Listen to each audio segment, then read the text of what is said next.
కీర్తన గ్రంథము 56వ అధ్యాయము 7వ వచనాన్ని చదవండి ఒకరు. తాము చేయు దోషక్రియల చేత వారు తప్పించుకొందురా.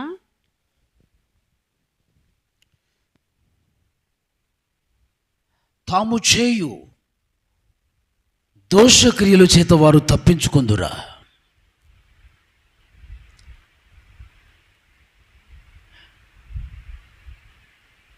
ఈ సమయంలో ప్రియ దేవుని బిడ్డలారా, దేవుడి వాక్యాన్ని జాగ్రత్తగా మనం విందాం. ఈ శుద్ధీకరణ కొడుకులో ప్రభు మనతో మాట్లాడును గాక. హల్లెలూయా. గట్టిగా దేవునికి స్తోత్రం చెల్లిద్దాం. తాము చేయు దోషక్రియల చేత వారు తప్పించుకుందురా. ఒక వ్యక్తి అండి, దేవుని సన్నిధిలో దేవునికి వ్యతిరేకంగా ఒక వ్యక్తి పాపం చేసినప్పుడు, అది చిన్న పాపమే కానీ పెద్ద పాపమే కానీ, దేవునికి వ్యతిరేకంగా చేసినటువంటి ప్రతి దోషము పాపం వలన ఏ వ్యక్తి కూడా తన పాపం నుంచి, చేసిన పాపము శిక్ష అనుభవించకుండా తప్పించుకోలేడట. ఆమేన్. తాము చేసిన పాపాన్ని బట్టి దేవుడి శిక్ష, దేవుని తీర్పు వారి మీదకి వచ్చిందండి. ఎవరు తప్పించుకోలేరు. తప్పించుకోగలరా? తప్పించుకోలేరట. ఈరోజు పాఠం శుద్ధీకరణ కూడిక, మనం పరిశుద్ధపరచుకునే కూడికలో ప్రభు మనతో మాట్లాడే అంశం, ఎవరు తప్పించుకోగలరు, ఎవరు తప్పించుకోలేరు, ఎవరు తప్పించుకోగలరు అన్న విషయాన్ని మనం ధ్యానించబోతున్నాం. ఎవరు తప్పించుకోలేరు, ఎవరు తప్పించుకోగలరు?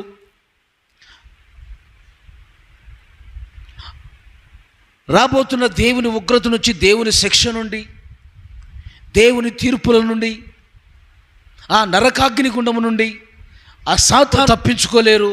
ఎవరు తప్పించుకోగలరు అన్న విషయాలు మనం ధ్యానం చేయబోతున్నాం. మొట్టమొదటిగా మనం చూస్తున్నాం, పాపం చేసిన వాడు తప్పించుకోలేడు. తప్పకుండా శిక్ష వారి మీదకి వస్తుందట. ఆమేన్. ఏం చేసిన వారి మీదకి? దేవునికి వ్యతిరేకంగా పాపం చేసిన ప్రతి వారి మీదకి దేవుని యొక్క శిక్ష తప్పకుండా వారి మీదకి వచ్చిందట. వారు తప్పించుకోలేరట. చూడండి, తాము చేయు దోషక్రియల చేత వారు తప్పించుకొందురా, తప్పించుకొందురా అని ప్రభు మాట్లాడుతున్నాడు. తప్పించుకోలేరండి, తప్పించుకోలేరు. ఎవరు తప్పించుకోగలరు? దోషము చేసిన వారు, పాపం చేసిన వారు తప్పించుకోలేరు. నీతిమంతులు మాత్రమే తప్పించుకోగలరు. ఆమేన్. దేవుని శిక్ష నుంచి, దేవుని తీర్పు నుంచి, ఆ నరకాగ్ని గుండము నుండి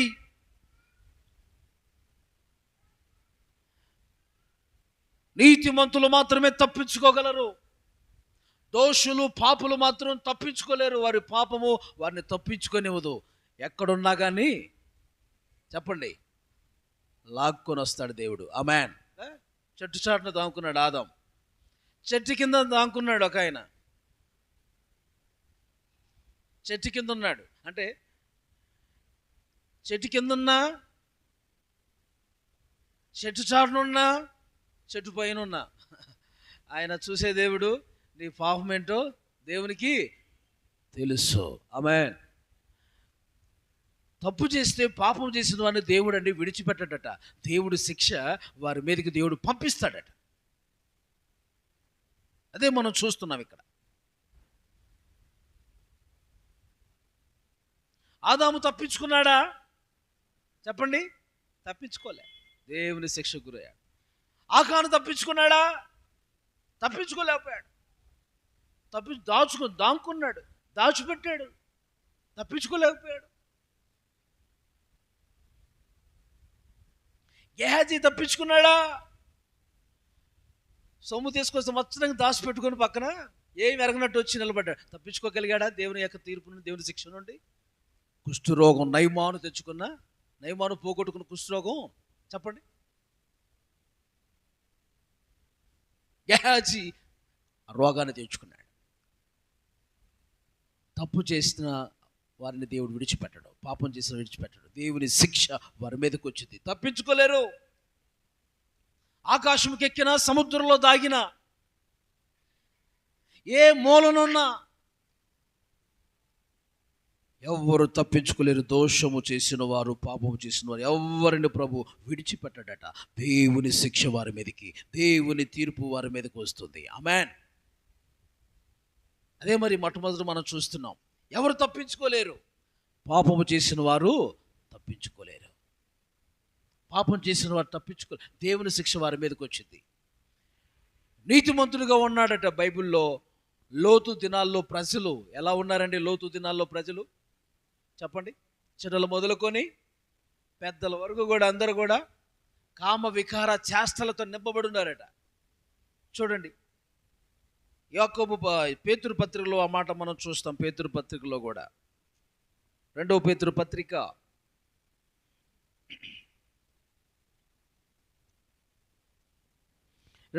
పత్రిక 2వ అధ్యాయము 6వ వచనంలో మనం చూస్తే,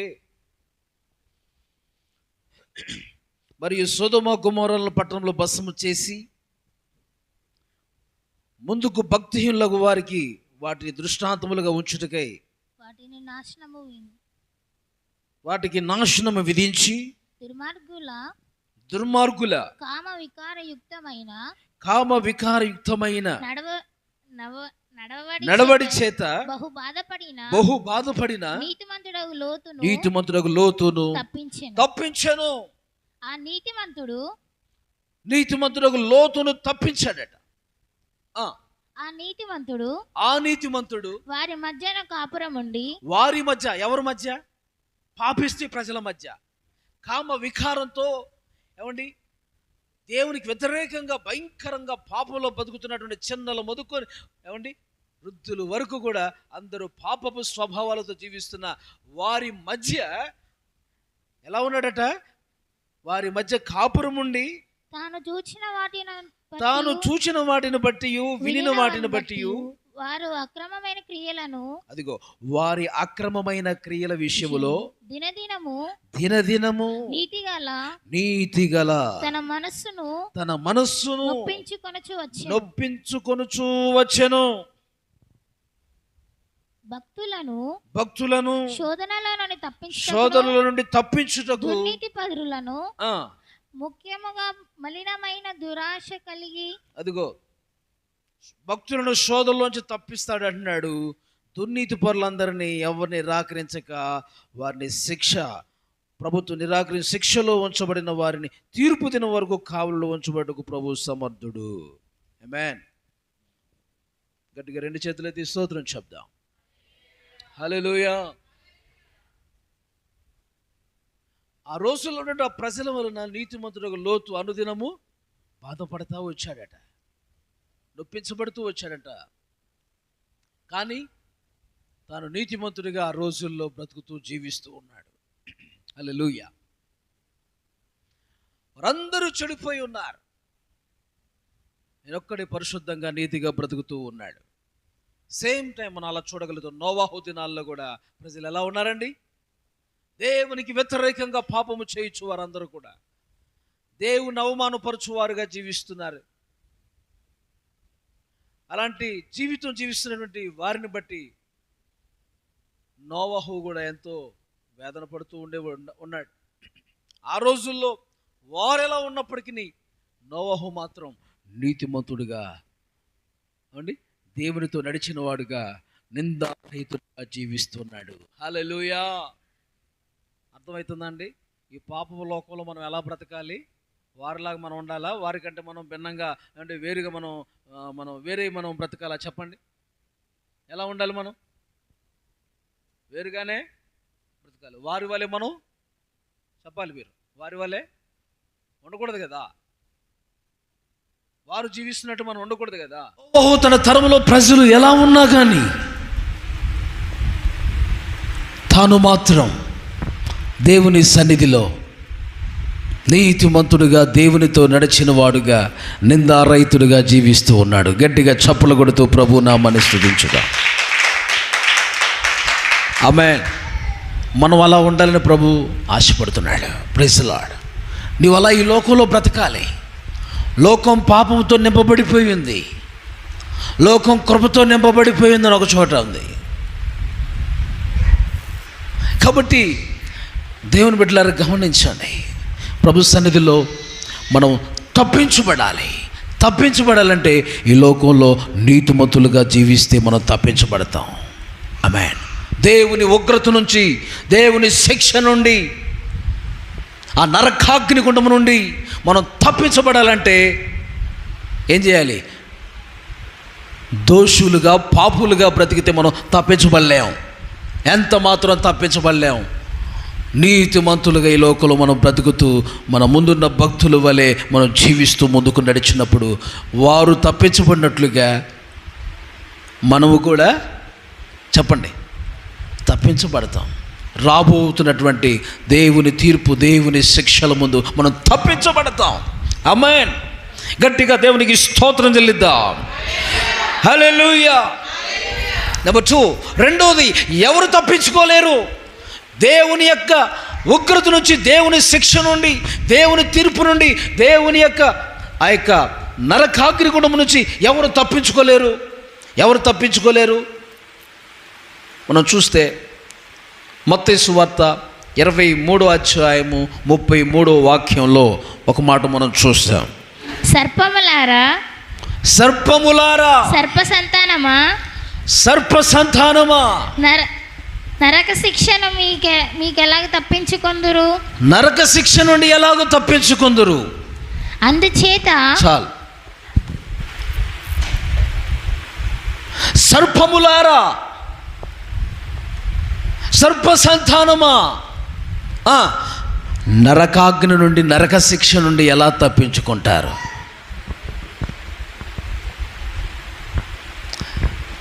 ఎవరు తప్పించుకోలేరు చెప్పండి? సర్ప సంతానం అయితే నరక శిక్ష నుండి తప్పించుకోలేరు. మనం ఎవరి సంతానం ఉండాలి? సర్ప సంతానంగా ఉండాలా, లేకపోతే యేసయ్య సంతానంగా ఉండాలా? సర్పం ఎవరు చెప్పరా గట్టిగా? మరి సైతానే కదా.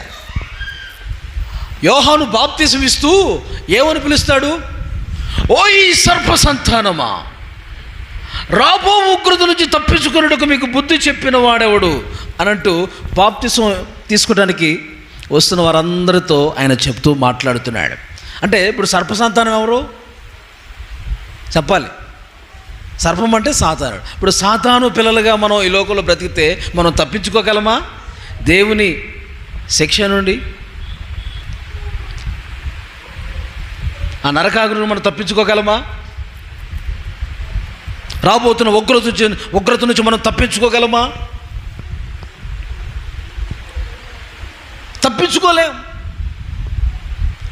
సర్ప సంతానంగా ఈ లోకంలో బ్రతికితే కనుక యేసయ్య సంతానంగా కాక మనం దేవుని సంతానంగా, దేవుని పిల్లలుగా మనం బ్రతకాలి. దేవుని పిల్లలుగా బ్రతకాలి, సైతాని పిల్లలుగా బ్రతకూడదండి.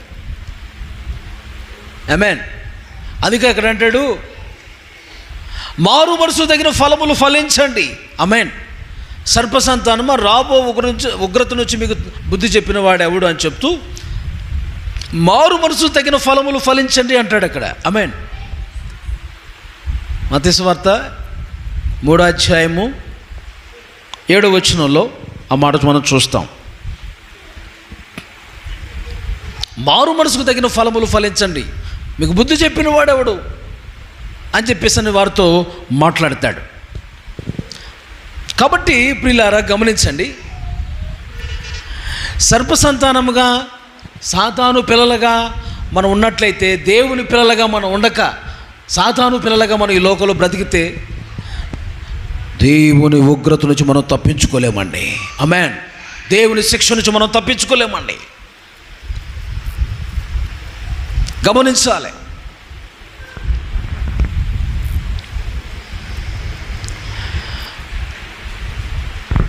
బైబిల్లో ఎవరు దేవుని పిల్లలు అని చూస్తే చాలా విషయాలు ఉన్నాయి. మారు మనసు తగిన ఫలములు ఫలించాలని ప్రభు అంటున్నాడు అక్కడ కూడా. అది చెప్తున్నట్టుగా మారు మనసు తగిన ఫలాలు ఏంటంటే పాపం ఒప్పుకోవాలి, విడిచిపెట్టాలి, దాన్ని అసహించుకోవాలి, దాని జోలికి ఇంకా మనం పోకూడదు. అదే మారు మనసు తగిన ఫలాలంటే. ఆమేన్. Praise the lord. మారు మనసు తగిన ఫలాలు అదే. మన దోషములు దేవుని సన్నిధిలో ఒప్పుకొని, 1 ఒప్పుకొని, 2 విడిచిపెట్టి, 3 అసహించుకోవాలి, వాటి జోలికి మనం వెళ్ళకూడదు. ఆమేన్. అదే మారు మనసు తగిన ఫలం అంటే.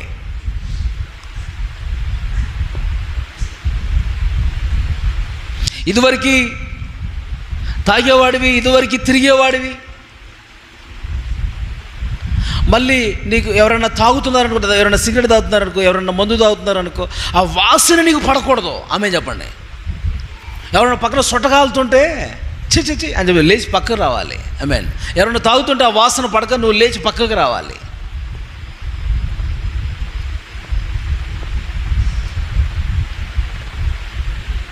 ఎవరైనా అపవిత్రులు, చెడిపోయినటువంటి స్థితిలో ఉన్నటువంటి వారు ఎవరైనా నీ పక్కనుంటే వారికి నువ్వు దూరంగా జీవించాలి. ఆమేన్. అప్పుడే నువ్వు నిజంగా నీలో మారు మనసు ఉన్నట్టు అర్థం. ఆమేన్ చెప్పండి. ఏమున్నట్టు? మారు మనసు ఉన్నట్టు. మారు మనసు తగిన ఫలాలు ఫలించాలి.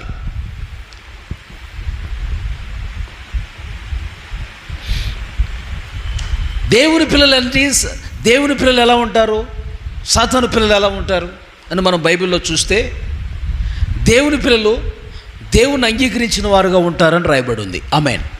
ఎందరూ తను అంగీకరించిన వారందరూ దేవుని పిల్లలకు అధికారము అనుగ్రహించను.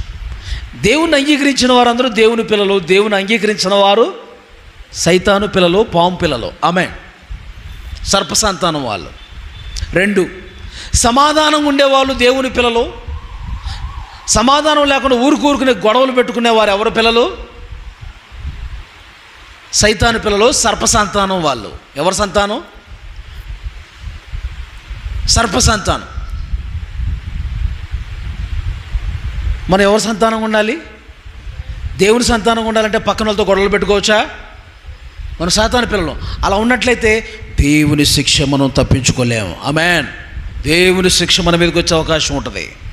దేవుని ఉగ్రత మన మీదకి వచ్చే అవకాశం ఉంటుంది. అందరితో సమాధానంగా ఉండాలి. ఆమేన్ చెప్పండి. బైబిల్లో ఏం రాయబడి ఉంది? సమాధానపరచువారు ధన్యులు,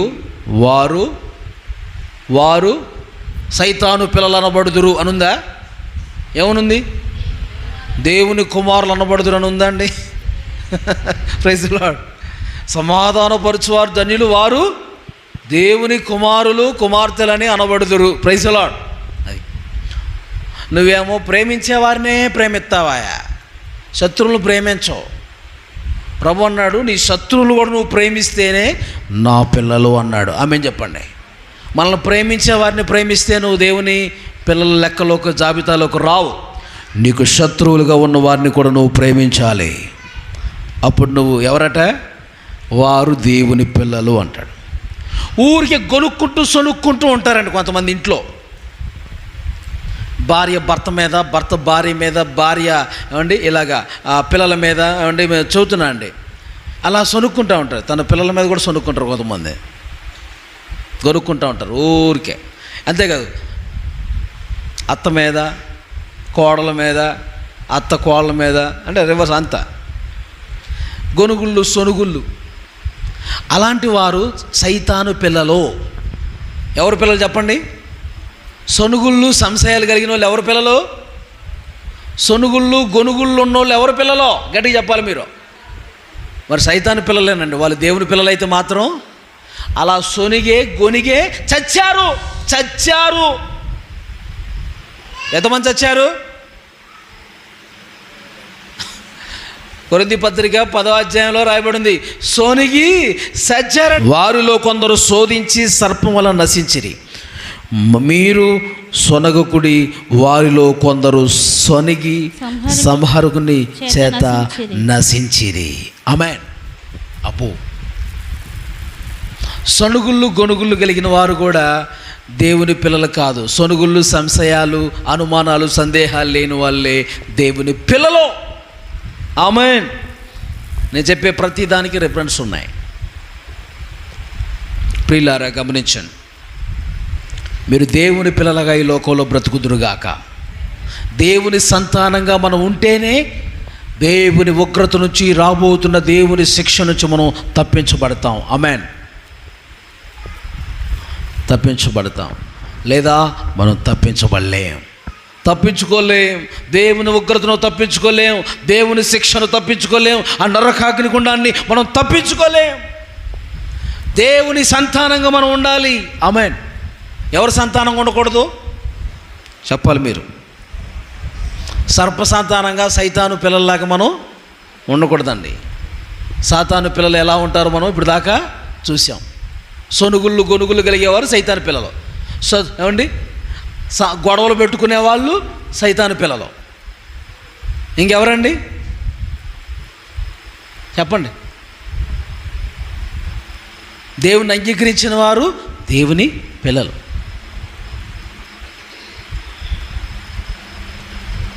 ప్రైజ్ ది లార్డ్.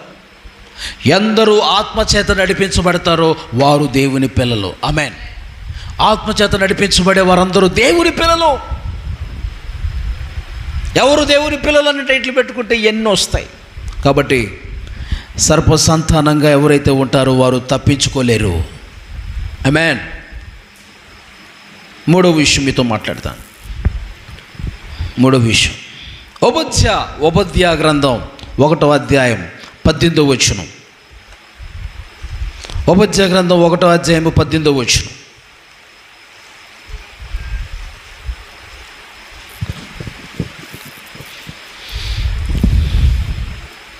మరియు యాకోబు సంతతి వారి అగ్నియు, యాకోబు సంతతి వారు అగ్నియు, యోసేపు సంతతి వారి మంటయు, యోసేపు సంతతి వారు మంటయు అగుదురు. ఏశావు సంతతి వారికి, ఏశావు సంతతి వారు కొయ్యకాలుగా ఉందురు. ఏశావు సంతతి వారిలో ఎవరును తప్పించుకోకుండా యోసేపు సంతతి వారు వారిలో మండి వారిని కాల్చుదురు. ఏశావు సంతతిలో ఎవ్వరు తప్పించుకోలేరు అని అంటున్నాడు. చూసారా?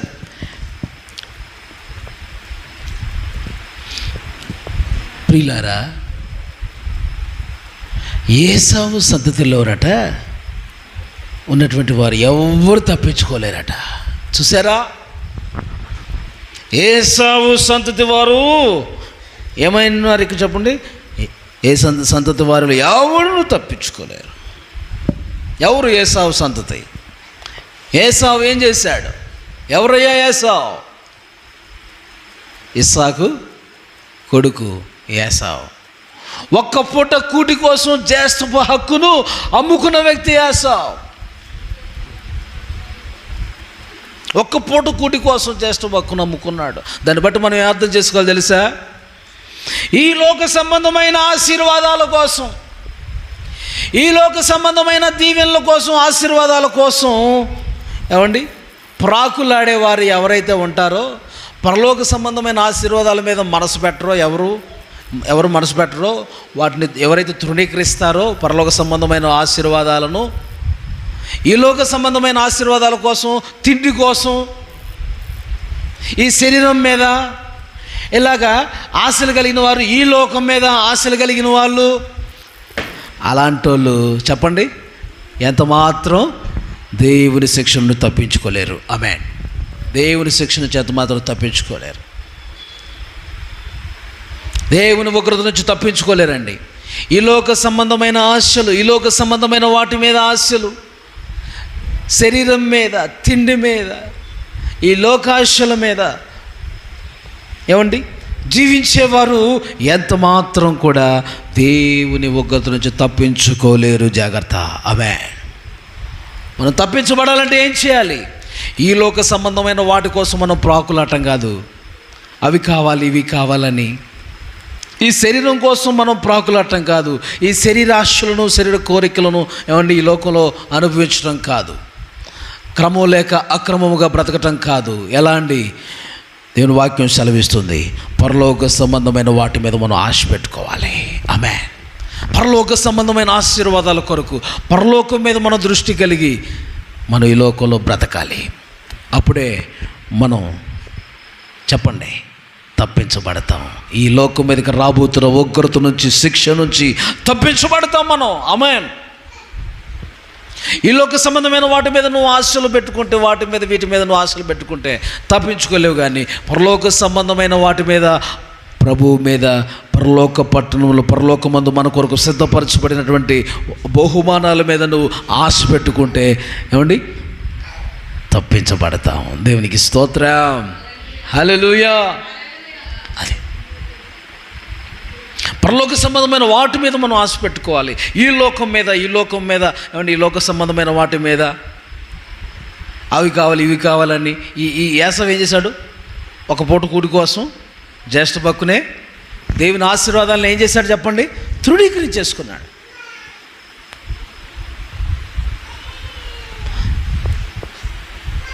త్రోసే వారంగా దేవుని ఆశీర్వాదాలను త్రోసిపుచ్చుకునే వారంగా మనం ఉండకూడదండి. ఈ లోక సంబంధమైన వాటి కోసం, తిండి కోసం దేవుని ఆశీర్వాదాలు పోగొట్టుకున్నాడండి.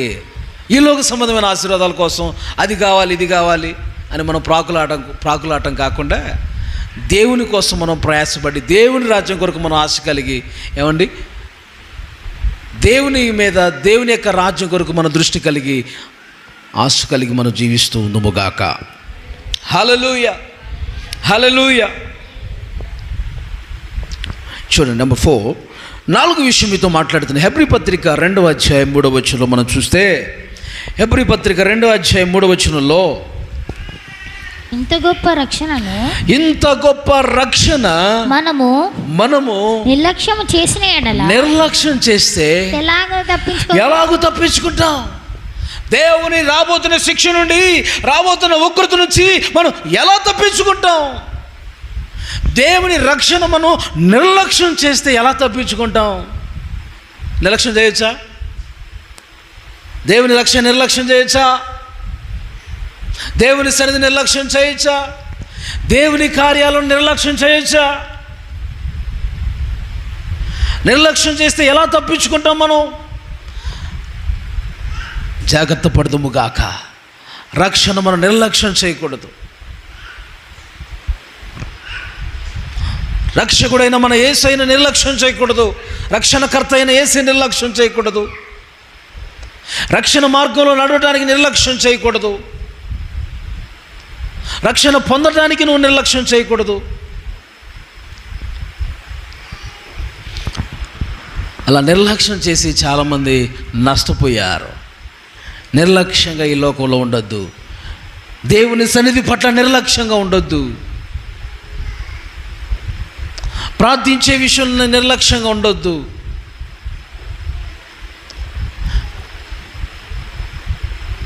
దేవుని మాట విని ఆ ప్రకారంగా నడిచే విషయంలో నిర్లక్ష్యంగా మనం ఉండొద్దు.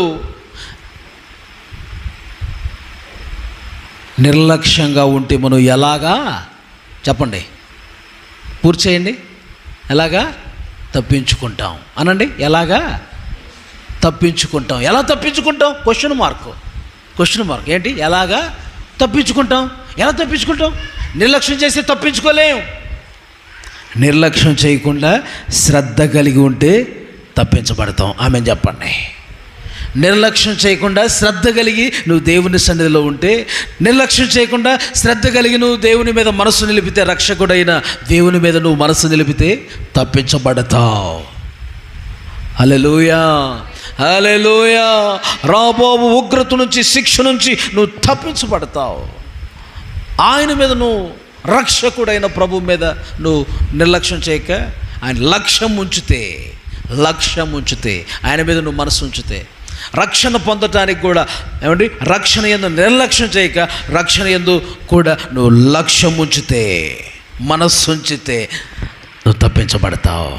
శిక్ష నుంచి తప్పించబడతావు. అగ్నిగుండం నుంచి తప్పించబడతావు. రాబోతున్న తీర్పు నుంచి నువ్వు తప్పించబడతావు. హల్లెలూయా, హల్లెలూయా. ఈరోజు పాఠం ఏంటి? తప్పించుకోలేరు. ఎవరు తప్పించుకోలేరు. ఎవరు తప్పించుకోగలరు అన్న విషయం మనం చూస్తున్నాం. దేవునికి ఒకసారి స్తోత్రం చెప్పండి. తప్పు చేసిన వారు ఎవరు తప్పించుకోలేరు. ఇలాంటి లక్షణాలు ఉన్నవారు తప్పించుకోలేరు. వాటిలో ఇచ్చి మార్పు చెందితే మాత్రం తప్పించుకోగలరు, తప్పించబడతారు. హల్లెలూయా. దేవుడు మనకిచ్చిన రక్షణను భయంతో వణుకుతో కొనసాగిస్తూ ఈ లోకంలో మనం బ్రతుకుతూ జీవించుదుముగాక. హల్లెలూయా. చూడండి, నేను ముగించడానికి సిద్ధంగా ఉన్నాను. ఇంకో 2 విషయాలు చెప్పి ముగిస్తాను. మత్తయి సువార్త 3:7 మత్తయి సువార్త 3:7 మొదటగా మీకు చదివించాను ఒక వాక్యం. ఆ వాక్యాన్ని మీరు చదవండి. మత్తయి సువార్త 3:7 అతడు పరిసయ్యులలోను సద్దూకయ్యులలోను అనేకుల బాప్తిస్మం పొందవచ్చుట చూచి సర్పసంతానమా రాబోవు ఉగ్రతను తప్పించుకొనుటకు మీకు బుద్ధి చెప్పువాడెవడు? అంటే దాని అర్థమైంది బుద్ధి అనండి. అంటే బుద్ధి కలిగి బుద్ధి చెప్పిన వాడెవడు అన్నాడంటే, బుద్ధి చెప్పిన అంటే బుద్ధి లేని వాళ్ళు తప్పించుకోలేరు. బుద్ధిమంతులైతేనే తప్పించుకోగలరు. ఆమె చెప్పండి. దేవుని శిక్ష నుండి, దేవుని తీర్పు నుండి, రాబోతున్న ఉగ్రత నుంచి ఎవరు తప్పించుకోగలరు? ఎవరు తప్పించుకోలేరు? బుద్ధిహీనులుగా బ్రతికితే ఈ లోకంలో వారు తప్పించుకోలేరు. బుద్ధిమంతులుగా బ్రతికితే రాబోతున్న దేవుని శిక్ష నుంచి, తీర్పు నుంచి, ఏమండి ఆ నరక శిక్ష నుంచి తప్పించుకోగలుగుతారు. ఆమేన్. బుద్ధిమంతులైతే తప్పించుకోగలుగుతారు, కానీ బుద్ధి లేని వారైతే తప్పించుకోలేరు. అందుకనే దానికి జోడించి ఇంకొక మీకు వాక్యాన్ని రిఫరెన్స్ చూపిస్తాను. సామెతల గ్రంథం, అదే సామెతల గ్రంథం 15:24 అదే సామెతల గ్రంథం 15:24 మీరు చూస్తే, బుద్ధిమంతుడట పరమనకు పోవు జీవ మార్గంలో నడుచుకుంటాడట, పాతాళము తప్పించుకొనవలనని. క్రిందనున్న పాతాళమును తప్పించుకోవాలనని. చదవండి గట్టిగా. క్రిందనున్న పాతాళమును తప్పించుకొనవలనని బుద్ధిమంతుడు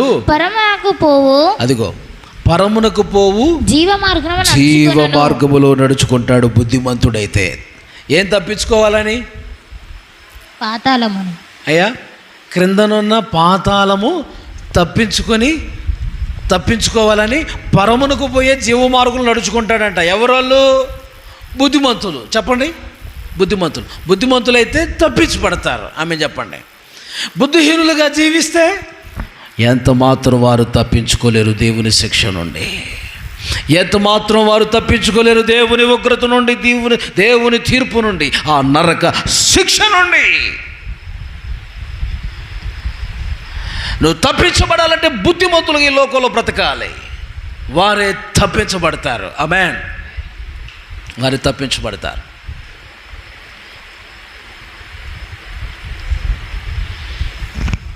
బుద్ధి లేని కన్నికలు, బుద్ధి గల కన్నికలు 5 ఉన్నారు. మనం బైబిల్లో చూస్తాం కదా, 5 బుద్ధి లేని కన్నికలట. 5 బుద్ధి లేని కన్నికలు ఏం చేశారండి? బుద్ధి గల కన్నికలు ఏం చేశారండి?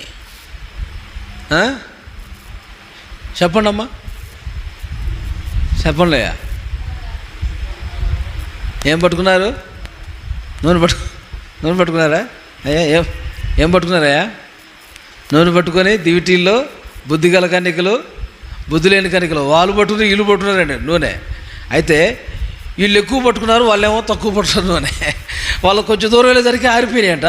వాళ్ళ దగ్గర నూనె అయిపోయేసరికి దివిటీలు ఆరిపోయినాయి.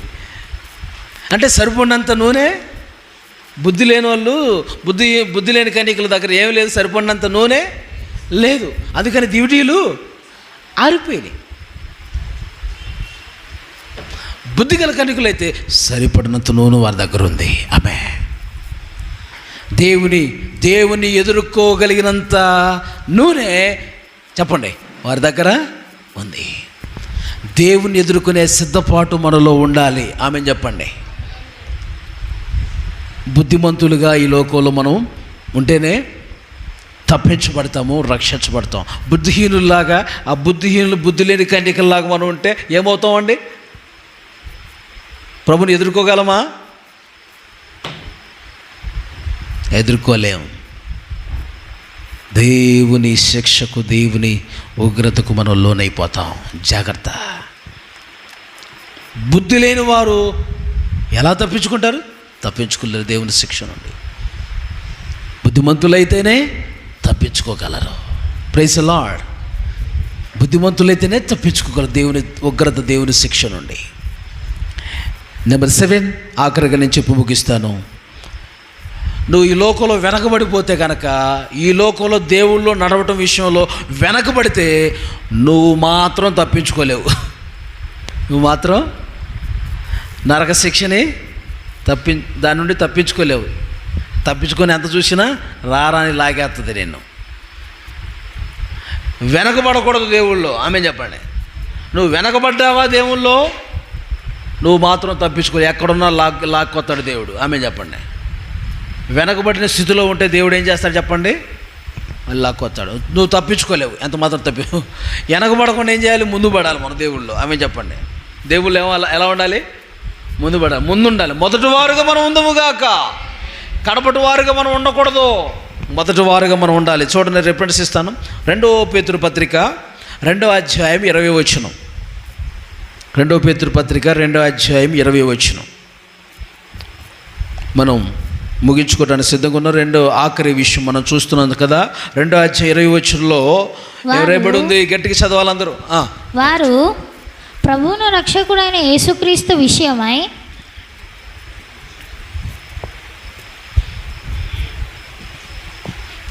చదువమ్మా.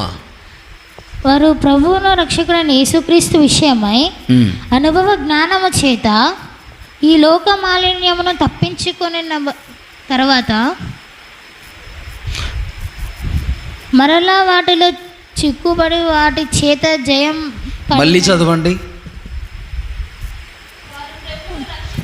యేసుక్రీస్తు విషయమైన అనుభవ జ్ఞానము చేత ఈ లోక మాలిన్యములను తప్పించుకొని తరువాత మరలా తప్పించుకుని తర్వాత ఏం తప్పించుకున్న తర్వాత? ఈ లోక మాలిన్యములను, ఈ లోక మాలిన్యము నుండి తప్పించుకొని తర్వాత మరలా వాటిలో చిక్కుబడితే వాటి చేత జయింపబడితే వారి కడవరి స్థితి, నువ్వు చాలా నీ స్థితి ఘోరంగా ఉంటుంది. నువ్వు తప్పించుకోలేవు. జాగ్రత్త, దేవుని శిక్ష నీ మీదకి వచ్చింది. ఆమేన్. నువ్వు మాలి నుండి పాపం నుంచి ఒకసారి కడగబడ్డావు. కడగబడిన తర్వాత నువ్వు నువ్వు తప్పించబడ్డావు. దేని నుంచి తప్పించబడ్డావు? నువ్వు నరకానికి పాత్రుడుగా లేవు, పరలోక రాజ్యానికి పాత్రుడుగా ఉన్నావు. నువ్వు మరలా లోకంలోకి వెళ్ళిపోయావు అనుకో. లోకంలోకి వెళ్ళిపోతే దేవుళ్ళలోకి వచ్చి మరలా లోకంలో అడుగు పెడితే నీ జీవితం వెనకబడిపోయిన స్థితి అయితే అప్పుడు ఏంది? కడవరి స్థితి కన్నా కక్కిన కుక్క కక్కిన దాన్ని మళ్ళా తిన్నట్టే. కడగబడిన పందంట మరలా వెళ్ళి బురదలో దొరినట్టే ఉంటుందంట వారి జీవితం అండి. బైబిల్లో అక్కడ అదే వచనాలు మీరు పైన చదివితే అక్కడ రాయబడి ఉంది. అలాంటి జీవితం అట. వాళ్ళ కడవరి స్థితి చాలా ఘోరంగా ఉంటుందండి. మొదటి స్థితి కంటే కడవరి స్థితి చాలా ఘోరముగా చెడ్డదిగా మార్చబడిద్ది అన్నమాట. జాగ్రత్త సుమా ప్రియులారా. దేవుని సన్నిధిలో మనందరం ఎలా ఉండాలంటే వెనకబడిపోయిన వారుగా ఉండక, అలా ఉంటే మనం తప్పించుకోలేము. దేవుని ఉగ్రత మన మీదకి వచ్చింది, దేవుని శిక్ష మన మీదకి వచ్చింది. వెనకబడే వారంగా కాకుండా దేవునిలో చెప్పండి, దేవుళ్ళు వెనకబడకుండా దేవుళ్ళు ముందుకు సాగిపోయే వారంగా అన్ని విషయాల్లో ఉండాలి. ఆమేన్. దేవుళ్ళు అన్ని విషయాల్లో ముందు ఉండాలి, వెనకబడకూడదు, వెనక ఉండకూడదు. ఎక్కడ మన భక్తి జీవితం తగ్గిపోకూడదు, ఎక్కడ నీరసిల్లిపోకూడదు. గట్టిగా ఒకసారి స్తోత్రం చెప్పండి. ఇప్పుడు ఒకసారి లైన్గా రిపీట్ చేసుకుందామా? ఎవరు తప్పించుకోలేరు దేవుని శిక్ష నుంచి, దేవుని యొక్క ఉగ్రత నుంచి? చెప్పండి.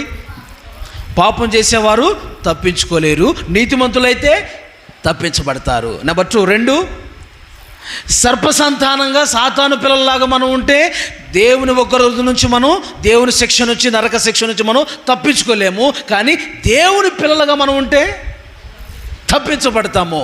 ఆమేన్. 3, ఈ లోక ఆశీర్వాదాల కొరకు, ఈ లోక ఆశల మీద, ఈ లోకం మీద నువ్వు మనసు కలిగి జీవిస్తే, ఈ లోకం మీద ఆ విధంగా మనం బ్రతికితే, ఎవరిలాగా? యాసావలాగా మనం బ్రతికితే తప్పించబడలేము. కానీ పరలోకం మీద ఆశ కలిగి దేవుని యొక్క పరలోకం మీద ప్రభు మన కొరకు సిద్ధపరిచిన ఆ యొక్క బహుమానాల మీద మనం ఆశ కలిగి ఉంటే మనం తప్పించబడతాం.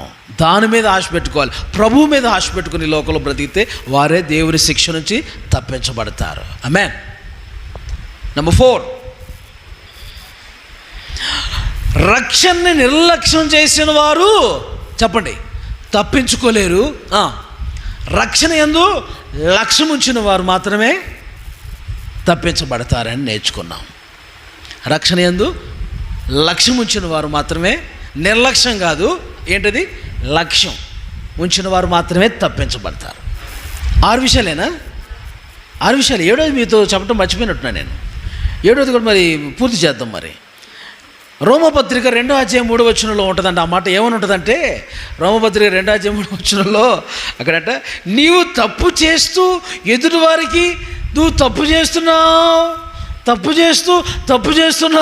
అని చెప్పేసానంటే, అంటే ఇతరులకు నువ్వు తీర్పు తీరుతున్నావంటే నువ్వు తీర్చుకోవట్లే తీర్పు, నువ్వు సరి చేసుకోకుండా నువ్వు అలా ఉన్నావు ఇలా ఉన్నావు అని చెప్పినటువంటి వారు తప్పించుకోగలరా? వారు కూడా తప్పించుకోలేరు. ఆ మాట ఒకసారి చదువుతారా? 2:3 రోమపత్రిక 2:3. అట్టి కార్యములు చేయు వారికి అమ్మా తీర్పు తీర్చు వాటిని చేయుచున్న మనుషుడా, నీవు దేవుని తీర్పు తీర్చుకొందు అనుకుందురా? లేదా దేవుని అనుగ్రహం మారు మనసు పొందుటకు నిన్ను ప్రేరేపించుదని ఎరుగక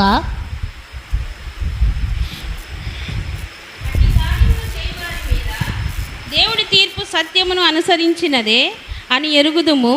అట్టి కార్యములు చేయువారికి తీర్పు తీర్చుచు వాటినే చేయుచున్న మనుషుడా, నీవు దేవుని తీర్పు తప్పించుకొందు అని అనుకుందువా?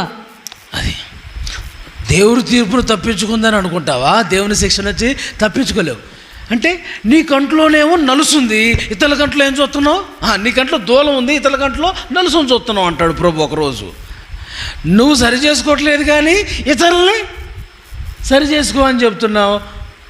ముందు నువ్వు సరి చేసుకోరా, ఆ తర్వాత ఇతరులు సరి చేసుకోమని చెప్పు అని అంటాడు దేవుడు ఒకరోజు. అనలేదండి?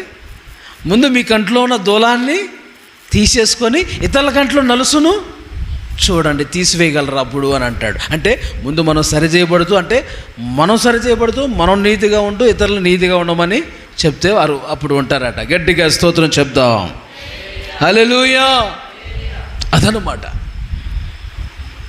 ఫస్ట్ మనకు మనం తీర్పు తీర్చుకొని ఆ తర్వాత తీర్పు తీర్చాలి. మనం సరి చేసుకోకుండా ఇతరులు సరిగా ఉండండి అని చెప్తే కాదండి. అలాంటి వారు కూడా తప్పించుకోలేరు. ఆమేన్.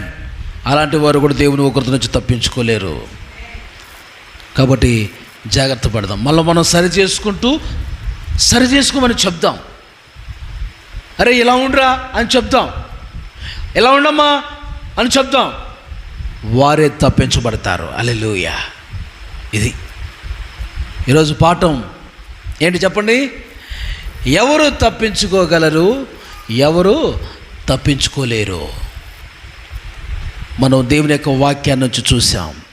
రాబో ఉగ్రత నుంచి ఎవరు తప్పించుకోగలరు, ఎవరు తప్పించుకోలేరు మనం లేఖనాల్లో మనం చూసాం. కాబట్టి దేవుని సన్నిధిలో మనందరం కూడా ఈ విషయాలు బట్టి దేవుని సన్నిధిలో ప్రార్థన చేసుకుంటూ దేవుని సన్నిధిలో సిద్ధపడదాం.